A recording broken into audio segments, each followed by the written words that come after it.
quicker, but the music, etc. Hello, Enrique. How are We you? are here. Hello, Peter. Happy Friday. Welcome back here.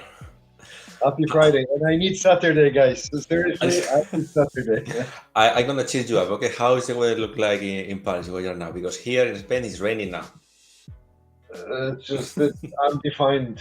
Undefined, undefined process.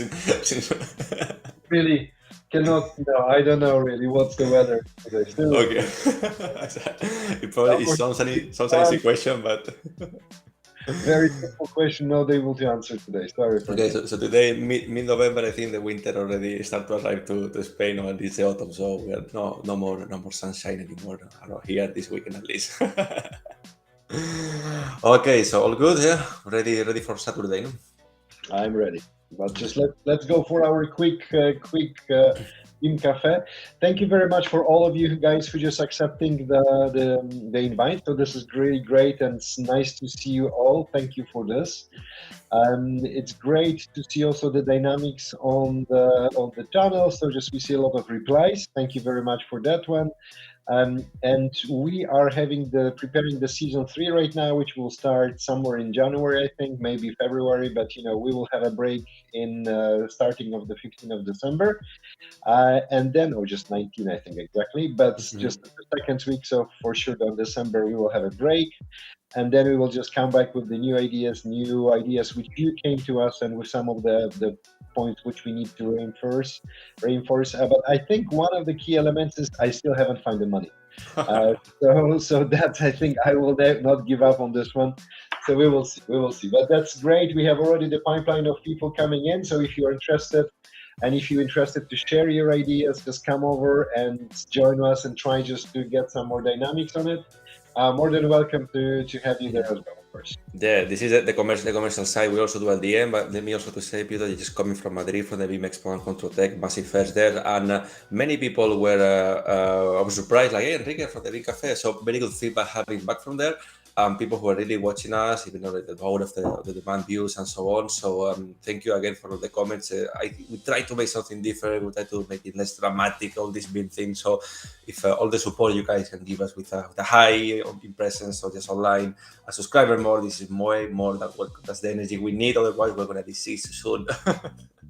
Agreed. I just maybe less dramatical, but I still need to find the money. I told you. No, that's a bit dramatical. That's a bit dramatical. No, I had the great questions with one of the colleagues yesterday, and we still, we understand the concept, we understand everything, but it's still difficult to find out the levers to get the productivity into the construction market, right? And I think the BIM is one of it, but we need to find this one click which will just explain to people and how to really enable it. So let's try to say it. We're having right now more people. I see on LinkedIn we already get 7 people. My God, 7 is not a big number, but that's good. We also have on the YouTube couple of guys. So thank you very much, guys, for joining. Really appreciate. Do not forget subscribe, whatever. Then the button, And let's just go into our today. Okay, so today we present the interview with David Delgado Vendrell. He's an architect, of course, and also being a consultant. We have here the presentation slide we did for his interview, and we're going to talk about different topics. But he's a person who's been going through this transformation through himself, and now he's trying to replicate it to the companies he serves work for. So no more overdue. We're going to go on the first video, on the first clip or process from the interview, which is a very direct question that we asked to David. Is, okay, David, you're an architect. Why architects are not fully adopting BIM? So this is the right to the point question. Let's see what David thinks about it, and then afterwards, as always, we will comment. Let's go. This, when you look at the doctors, when you look at the others, they have the modern technology. They still use the old school just to learn and just to how to do, but they're using the CT scanners, they're using the X-rays, blah blah, all of these things, and I know right now in the way. And so, what is blocking the architects? What's the problem in the mindset? Oh my God! You want to go deeper into the architect stuff? Eh? Maybe you will run, because if the monster against the architects appears, you will have to stop this recording. No, I'm joking, but because I have a special relationship with the architects domain, and honestly, I don't know. Honestly, I don't know. No. Yeah, because I could start here trying to, honestly, I don't know, because as I said, I was in the site, and in the site there are more people rather than just architects, and even they were not, facing this high-tech stuff. They were eager and easier to try new things and so on, because in the end, when they have to to change the technology in some facade system they are trying to build and so on, they have to face it, and they have to use technology that it's quite more complicated than using some kind of CAD 2D software, and that's why I really don't know. I think it is this kind of stuff like comfort zone, blah blah blah, and so on. And I am quite bored even to go deeper to talk about that. Yeah. So basically, he doesn't know, and he's bored of the excuses. No, he's bored of the excuses. So the real reason, I don't know, because I'm bored of the people excuses of comfort zone, this and that. Yeah, no, but I think it's a really the good handling. I think that's I'm worried that I'm asking the difficult questions, so I need to work on myself really a little bit. No. But I think this is our concept, right? I'm just where we can get this benefits out of it, and why we cannot transform it, and let's see. Yeah, but it's a call also for some architects. Like we will discuss a bit after some videos, but David was saying that is from by his experience the hardest area to really knock through the changes, because they're very used to their methodologies. They don't want to do this differently. They already think that they have the most performance or adaptive way to do their work, so they're hard to make them change and do things in a different process. By the way, we have here a comment for you, Peter. So he's talking Jose Antonio Barrena Black and say, Peter, the money we can find in the Christmas lottery. So I don't know if it's okay for you to accept it as this season two money in BIM. What is it? It's on the Christmas lottery. We'll finish in Christmas. Maybe afterwards. Probability of finding the money in the Christmas lottery, my dear, is just not big. Okay, so I hope we have a bigger chances on the BIM side, guys. I really think so, and because the money. I was thinking, no, still, if we get the money on the BIM, then also we get some cut from taxes from the government, so it is irrelevant if you get it in the lottery or in BIM.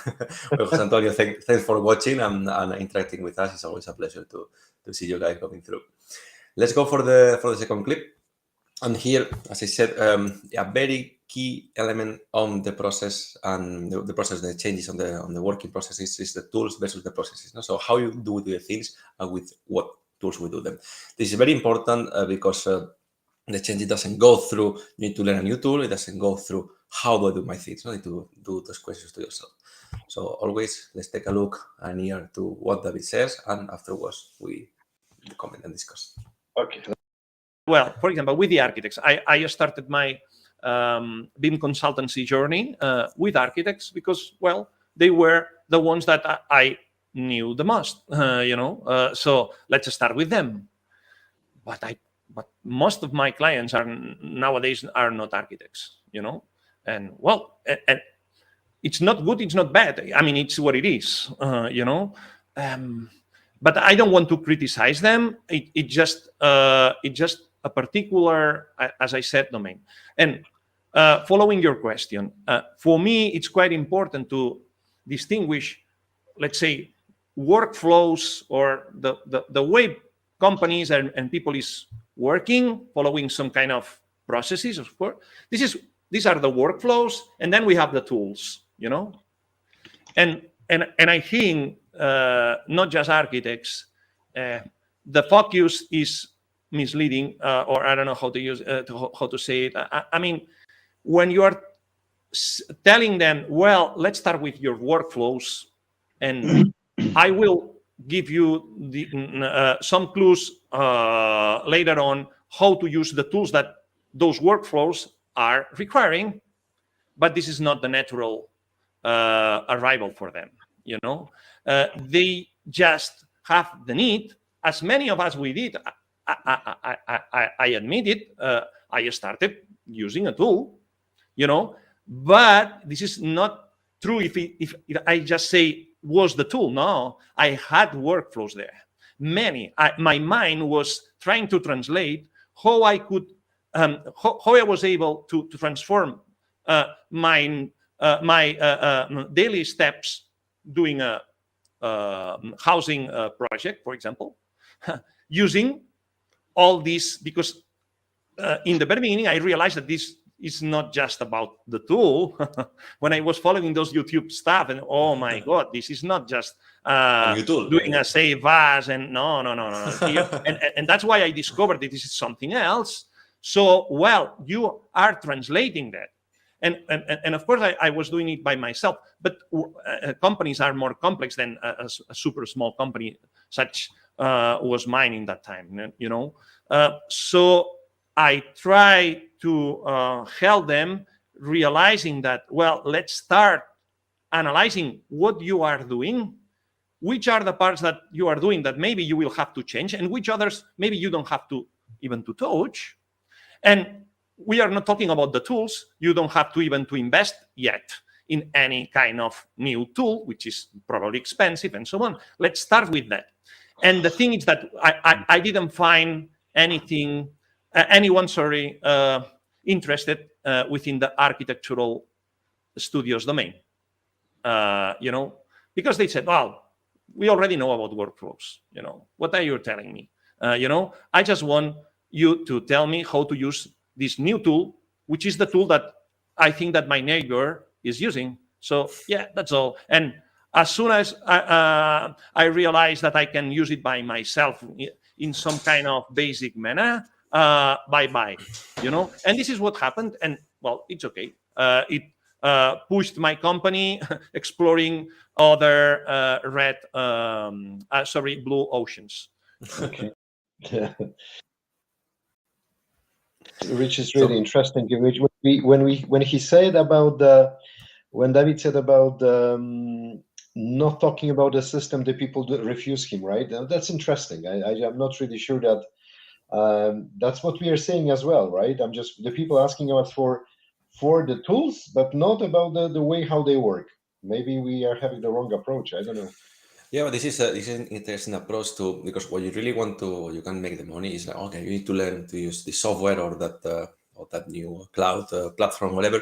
It's really how do you do the things, because why you need to use that software, because your current workflow or processes, they are not the best. No? This is where the key elements are, but people are not interested in that. Just give me this license, give me this software, and teach me how to use it, because it's my neighbor who's using it, he's getting a lot of money, so I want to be like him. No, this is kind of a straight to the point mentality that it's not the solution. It's like taking a lot of aspirin or ibuprofen when you feel bad, but you don't know what you need to do. You just eat well, have a rest, do a sport, blah, blah, blah. No, this kind of the comparison I do to our lifestyle. But it's interesting what David points out, that you get to the people in a way, but it's not really where the changes will apply often. Interesting. I don't know. I think our approach, which we are talking about the processes, maybe we need to think through. But looking at my experience and going for the different companies, when you start with the tool, you really just limit yourself with the very particular stuff, and you're not really exploring all of the opportunities what you have in the process. You're also just losing usually your uniqueness as a client, as a company. So I'm still struggling about it for sure, but good comments from David. Good comment. Thank you so much for that. So jump on the third clip for today, and it's about things we discuss and we want to do with all our interviews. Let's make this practical. Let's use a practical concept from the business world, not the economic world, to the construction industry. Let's make things practical and useful. Again, let's see what David says first. We just keep our mouth shut, and afterwards we comment after. Because when you find a subcontract here that has a very, very clear and short, let's say, very well-defined goal, which is, well, guys, it's not easy, but I just need to provide this facade system into the site. But at the same time, now I see that some architects and engineers, they need something months before I am delivering it on the site. So I have just to provide that. How to achieve it, And they don't care about the standards, about many complex stuff. They just need to say it. And this is quite interesting, because this is what I was expecting when I was talking with some architects, because in the end, they are also delivering stuff, But I didn't see that business mindset there, And in the construction stage, I think the business mindset is helping, to make a broader progress here. And this helps because people has a clear idea of which are their goals. They don't want to any kind of noise. Okay, don't tell me that. I want to do this. And of course, they made, in my opinion, some mistakes, like, creating a lot of BIM objects for some cloud repositories, blah, blah, blah, and so on. They didn't know, and they started to invest with, this is a mistake, in my opinion, just my opinion, and now they learned some of them. And I think that this is something that people from the design stage should learn. And I know some of them that they started to learn that, not because of BIM, because they had to transform their traditional businesses into something else, which is not just an architectural guy making some layouts, this is something else. And I think that this is the actual progress. And I am quite happy to be involved with that. Yeah.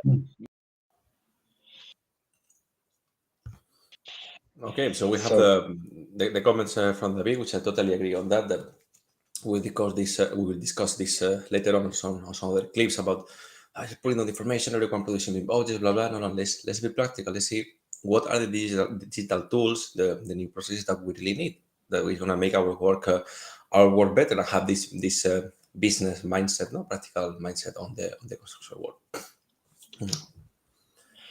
Very good. No, I'm thinking only that there was a question, what are the tools we're talking about here? I think that's not really the session which we will be covering the tools, and that's not really what we would like to get through. But I think the more important part is we can even prepare the session. Maybe that's not a bad idea, Enrique, about the various tools and the comparison, etc. Just so instead of going for the interviews, we can just do this kind of thing. So that's a good question. Thanks for asking. Not really the purpose for us just to judge any of the tools or just to make sure to recommend any, because we saw. I think I saw everything already. That's a very bold statement, but I think we really saw with Enrique many different tools which are just used, starting from the very basic Excel. Sorry, guys, to talk about it as a BIM tool, but it's a reality. And going to the different platforms which we have on the market as a SaaS platforms for keeping the objects, and also the homemade. So I think that's a good idea. Maybe we can just think about it for the season 3 as well, just to even start with the tools and try to think about it, how we can address it. Sorry, just that's off the topic. Off the top, yeah. Mental notes. Let's move forward to something which is really, really, really interesting for us, and is the legal roof layer, we call it here, okay, and how some regulation and standard, in a way, in some countries, they are stopping to the BIM or the digitalization or transformation to grow. Let's see what David says, because he said, like, sometimes we really hit that roof, we're going to move forward. Let's see what he says, and then we comment afterwards. Let's go. Well, from a technological point of view, we are going through, because in the end, it's the tsunami. It's so big that it's smashing you if you don't want to surf the wave. So that's all. But the problem here, one of the biggest blockers, let's say, in my opinion, it's the legal layer. And wow. Okay. Yeah, but at a regional or at a country level, and it's about the contracts, in Spain, for example, the architects have a level of responsibility by law that it's like ensuring that those silos are stronger and stronger, And if we want to break that, we can have some kind of pilot projects. We can have some lab,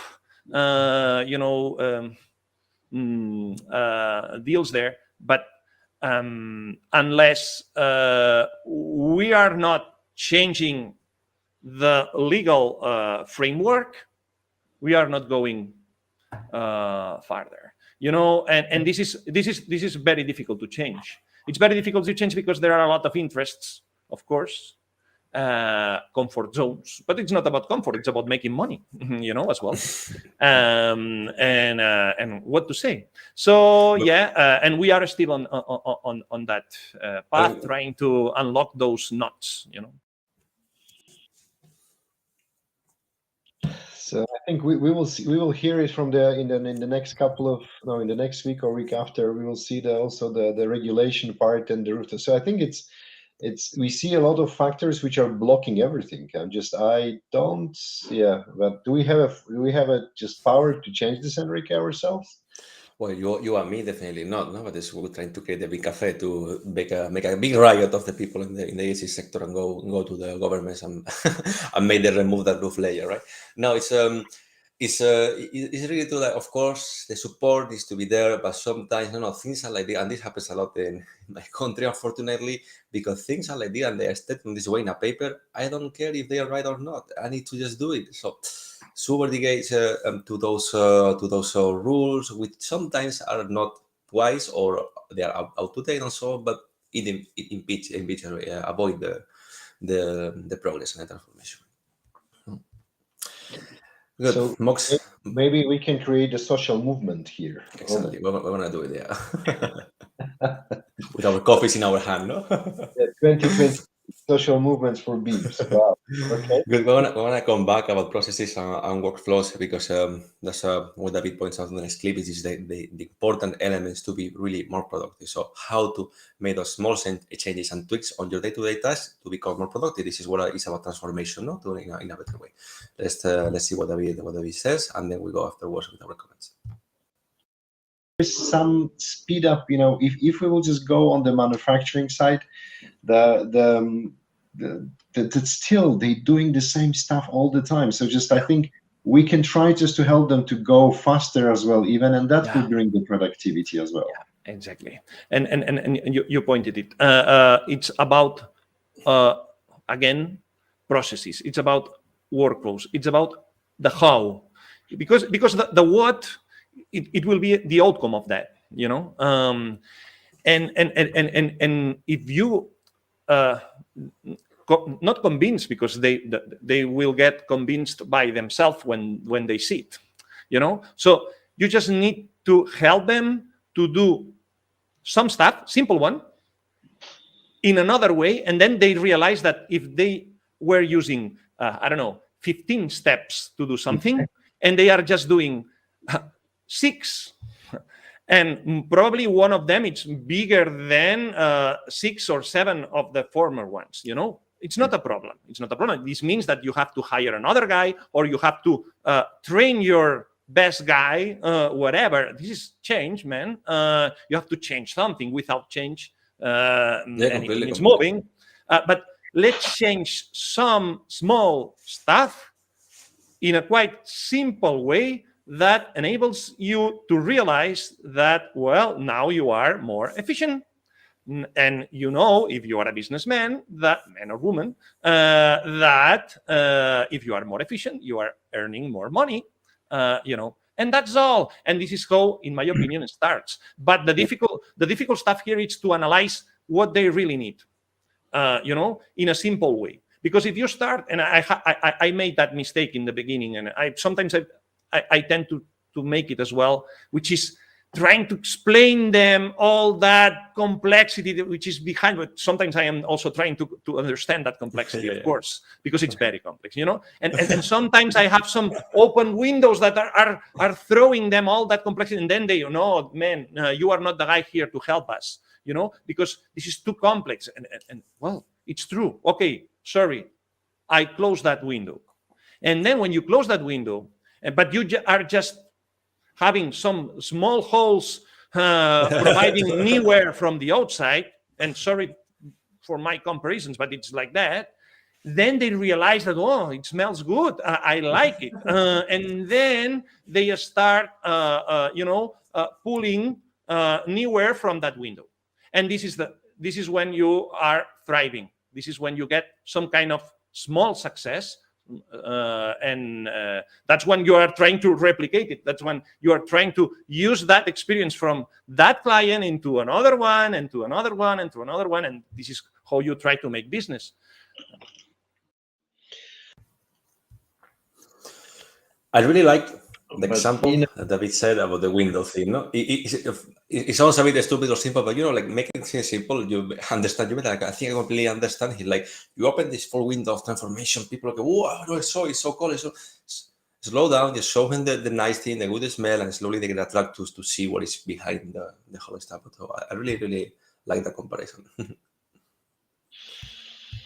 We have some comments from Jose as well, just talking about that in Spain to promote the BIM methodology is just that's some requirements. I think we spoke about it in one of the interviews before, so I think it's great to see this, and I think I translate it into English as well. So yeah, I will display right after. Yeah. Of all our scope of. We discussed this just well before. And of course, I think that really just boosts some of the operations. But I think Jose, he's right. It's not about the administration. It's about the people who are using it, and just the people. It's just you need to be able to use it. You need to be able to produce it. Otherwise, it's just not make any sense, right? And just for me, it's too complex. And we're coming back to this white guy or clean guy, or just we have this discussion in the morning when we were just pre-recording our other interview. If you have the 7 tracks waiting for you, you will not spend the time thinking, what's the tool you're supposed to use. It need to go like a machine, like a factory. Anyway, sorry, just that's no. I completely understand. I think the problem here, Jose, is that the people who make those regulations or statements or whatever, they are not thinking about the practicality of the work of the guy who is sitting or the woman who is sitting in front of the computer. So this is the gap, between, we can compare also white collars, blue collars, or office job, side job. This person, people who are doing the rules or the statements or including the regulation to push BIM, they're not thinking how is the easiest way to make this happen. Because I want you to cross a road. I'll say, okay, just walk straight forward this pedestrian cross, and you will be to the other side walk. But just go up, take the roundabout, then go down. It's very complicated, So they are making things, of course, what they think is the correct or the best way, but actually it's not the most easiest one to get the people attracted. You need to show them the best, and it's easy. So like this, you will get motivated for that. I didn't get so bored, so Enrique, we have 1 minute to go. I mean, to go, and it's one video I want to display because it's very interesting. We get a bit of time now because it's a very important thing we haven't discussed before, and it's true that this boom of the BIM objects, it was something that came to the market and everyone started to produce, and now we are at a moment that people say BIM object is already old, we already did it, and it's not useful. And this is wrong because the scope we took it was the wrong one. Let's play with David and we go forward. Yeah, so we will just finish afterwards. Stay with us 2 more minutes. Thanks for being with us, guys. BIM object period that we had few years ago, it was like a boom. Everybody thought that they had to create BIM objects, like Troja horses. I don't know how if it's called. And then they discovered that Brad Pitt was not there. And then what happened? Well, for me, it's okay. I understand now, not Brad Pitt. You know what? Well, the jokes apart, of course, we, the industry, we are learning how to do this in different levels. Now we learned that we need those BIM objects, but we learned that some of them we need to create them by ourselves. Some of them we have to download them, but then we have to learn how to remove the noise from them and so on. So we are learning continuously. And then the more you learn, the smaller is that reluctancy, because then you suddenly you realize that you are using a similar language than those sellers, and then you can start creating new things together because you are using the same language or a similar one. And this is awesome when you reach that level, because this means that they start to understand how to refactor some of the questions in plain language, which is some of my favorite stuff, helping companies to refactor questions using plain language, because once you are doing this, you are doing the, well, let's say, the best steps towards that difficult and complex activity of exchanging information, you know. But if you start just wondering, what do I need to achieve this? And then some company, okay, don't make me play like a kid, you know, in the school. Oh, well, but let's start with that, you know. And when you are trying to do this with that people that already achieved that similar language, then they realize that, oh, okay, now I see that I have to reduce the scope, which is not bad, because I wanted to achieve this, and that, because I see my neighbors already have it. Well, you don't know if they have it. They say they have it, you know. So, well, reduce the scope, focus on a simple goal, you know, and now try to start refactoring the same questions that your industry is doing for the last 20 years, the ones that your company is alive, you know, and then refactor them. And then nowadays, how can you provide a new solution using this new technology for the same? I think we are getting completely out of the control these days. You know, I think this is we need just to squeeze a little. Sorry, guys, for this. We really, you know, sorry for extending the timing, but it's a good dynamics to for asking it. Sorry, Enrique, go ahead. No, it's fine. It's fine. Let's get over the line. But I was really excited talking to people, so I really enjoy doing this, this way. So thank you for Jose, for Jan, everyone who is participating. It's really cool to have you guys on board. And now the full interview with David Delgado Vendrell is fully released in our channel, the BIM Cafe. And to be or not to be, just go there, subscribe, watch it, and then comment with us afterwards. It's not only during the live session that we are available. We are available all the time. So.